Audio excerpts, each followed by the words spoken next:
आज देश के करोड़ों किसानों के लिए एक बेहद अहम खबर निकलकर सामने आ रही है। लेकिन इसी बीच किसानों के मन में सबसे बड़ा सवाल यही घूम रहा है कि प्रधानमंत्री किसान सम्मान निधि योजना की 22वीं किस्त को लेकर आज क्या बड़ा फैसला होने वाला है। क्या आज के दिन किसानों के खातों में 2,000 रुपये ट्रांसफर होंगे या फिर अभी इंतजार लंबा होने वाला है। यही जानने के लिए इस वक्त लाखों किसान अपने मोबाइल फ़ोन पर अपडेट खोज रहे हैं। प्रधानमंत्री किसान सम्मान निधि योजना आज देश की सबसे भरोसेमंद योजनाओं में से एक बन चुकी है। छोटे और सीमांत किसान जिनके लिए खेती ही आजीविका का एकमात्र साधन है, उनके लिए ये योजना आर्थिक सहारा बन गई है। जब खाद, बीज, डीजल और कीटनाशकों के दाम लगातार बढ़ रहे हैं, ऐसे समय में पीएम किसान की यह किस्त किसानों के लिए बड़ी राहत साबित होती है। यही वजह है कि हर 4 महीने बाद किसान अगली किस्त का बेसब्री से इंतजार करता है। अगर हम पिछली किस्त की बात करें तो 21वीं किस्त 19 नवंबर 2025 को जारी की गई थी। उस दिन प्रधानमंत्री नरेंद्र मोदी ने देश के किसानों को संबोधित करते हुए ये राशि सीधे उनके बैंक खातों में ट्रांसफर की थी। उस एक दिन में हजारों करोड़ रुपए किसानों के खातों में पहुंचे थे।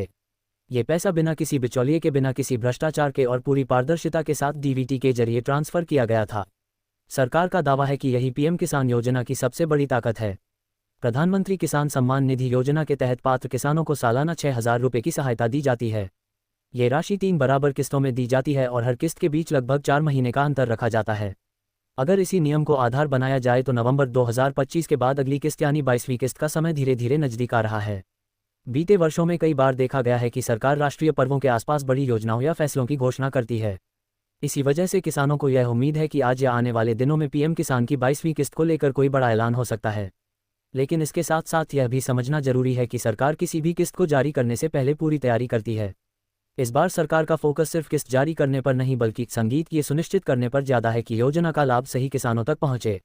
इसी वजह से पिछले कुछ महीनों में ईकेवाईसी, आधार, बैंक लिंक और भूमि रिकॉर्ड सत्यापन को लेकर सख्ती बढ़ाई गई है। सरकार साफ कर चुकी है कि अगर किसी किसान की जानकारी अधूरी है तो उसकी किस्त रोकी जा सकती है, चाहे वह पहले कई किस्तें पा चुका हो। ईकेवाईसी को लेकर सरकार पहले ही कई बार चेतावनी दे चुकी है। इसके बावजूद आज भी देश में लाखों किसान ऐसे हैं जिनकी ईकेवाईसी पूरी नहीं है। कई किसानों को ये लगता है कि यह एक जटिल प्रक्रिया है या फिर उन्हें इसकी ज़रूरत नहीं है क्योंकि पिछली किस्तें उनके खाते में आ चुकी है। लेकिन सरकार ने अब साफ कर दिया है कि बिना ईकेवाईसी के अगली किस्त